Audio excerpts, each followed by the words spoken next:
Welcome sa Thirst 2.0 na kung saan ay mapapakinggan ninyo ang mga trending topics sa politics, issues sa showbiz. Kaya naman kung hindi pa po kayo nakaka-subscribe, i-subscribe nyo na po yan. And please, pakisama naman ang notification bell para lagi po kayong updated sa mga balitang napapanahon.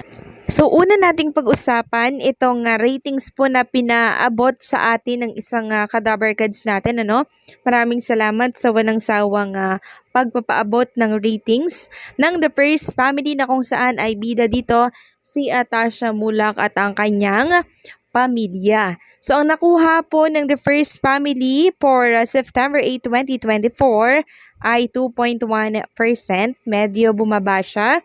Samantalang itong Running Man Philippines Season 2 ay 11.0%.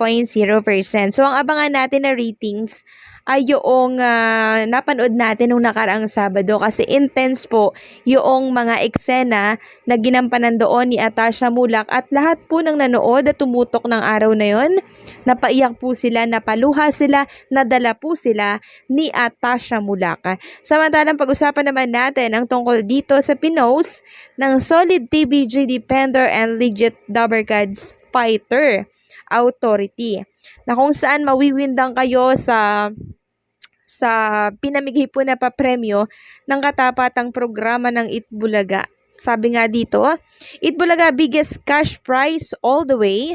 Malinaw na yung sa segment ng Showtime na Throwbox na total of 45k ay hindi po isinama sa total cash prize ng It's Showtime. Ang isinama lang sa total cash prize nila yung papremyo na naipamigay naman nila sa segment nila naka-look alike na total of 20k lang. Ang total cash prize ng It's Showtime ngayong araw na instead 65k ay naging 20k na lang kasi 45k total cash prize sa Throwbox ay hindi isinama.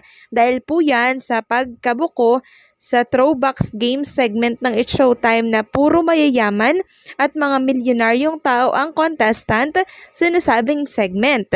Kanina, ang iilan sa mga contestant pa naman sa Throwbox segment ng It's Showtime ay ang mga pamilyang Tony Fuller sa Toro Family ay mga milyonaryo pa naman ang turing sinasabing pamilya. So sila po pala ang naglaro kanina dyan sa Throwbox at malaki po ang pinamigay na papremyo pero hindi po ito isinama. Kaya nangangahulugan daw na 20,000 pesos lamang ang total na cash prize ng It's Showtime. Samantalang ang sa Itbulaga naman ay 165,000 pesos. So still, malaki pa din po ang ipinapamudmod na papremyo ng Itbulaga araw-araw. Mapa-recorded man yan or live, ang priority po talaga ng Itbulaga ng TVJ ay ang makatulong po sa ating mga kababayan. Samantalang, pag-usapan naman natin ang tungkol dito sa magpapaalam po na network or sub-channel ng isang giant network.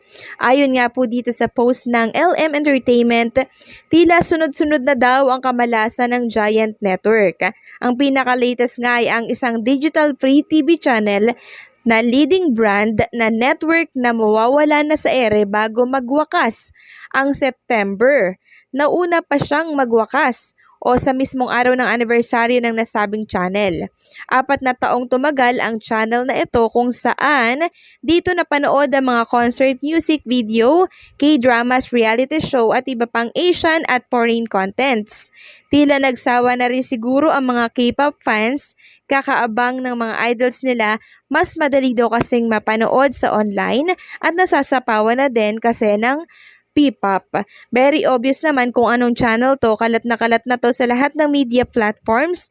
Akala ko ba malakas, rich ng network ninyo? So grabe lang 'di ba kasi nung nakaraan merong 2 regional na nagsarado tapos ngayon ngayong September meron ulit magsasara. So parang ang ending ay parang padagdag po ng padagdag yung mga nababawas sa kanilang mga sub-channel. Yung isa naman regional yung nabawas, ano. So nakakalungkot lang, ibig sabihin lang nito na hindi na po talaga kumikita yung mga nagsasara.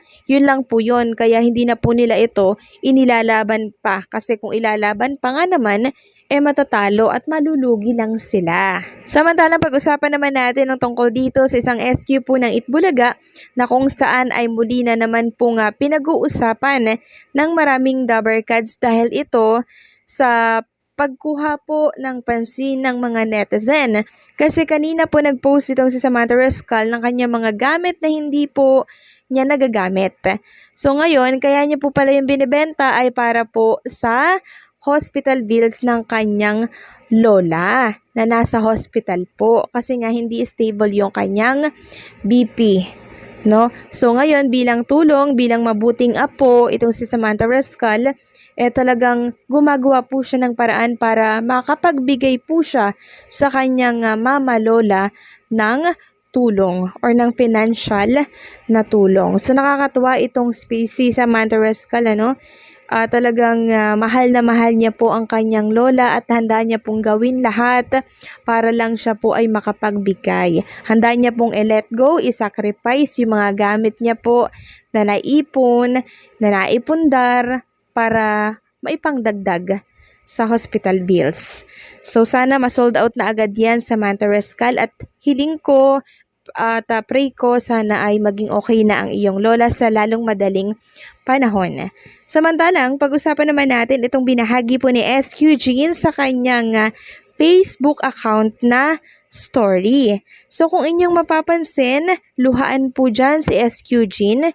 Hindi ko alam kung bakit pero may dala po siyang parang gift, regalo. Siguro ngayon lang sila nagkita ng taong kasama niya po sa video na to kaya na-miss niya po ng sobra-sobra or pwede ring magpapaalam sa kanya, lalayo muna, 'di ba, magbabakasyon or magtatrabaho sa ibang bansa.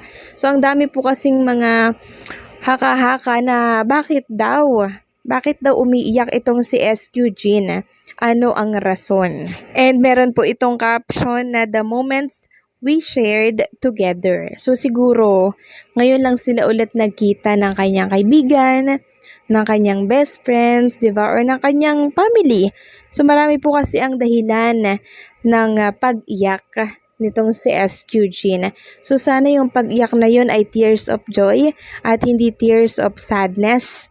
No? Kasi alam naman natin na pag sadness, hindi po yun maganda. So kung ano man yan, SQ Jean, sana okay lang ikaw, sana okay lang kayo, kung ano man yung dahilan ng pagluha mo dahil maraming nag-aalalang mga dabber cards sa nararamdaman mo ngayon. Okay? So, we're hoping na okay ka lang talaga at masaya ngayong araw.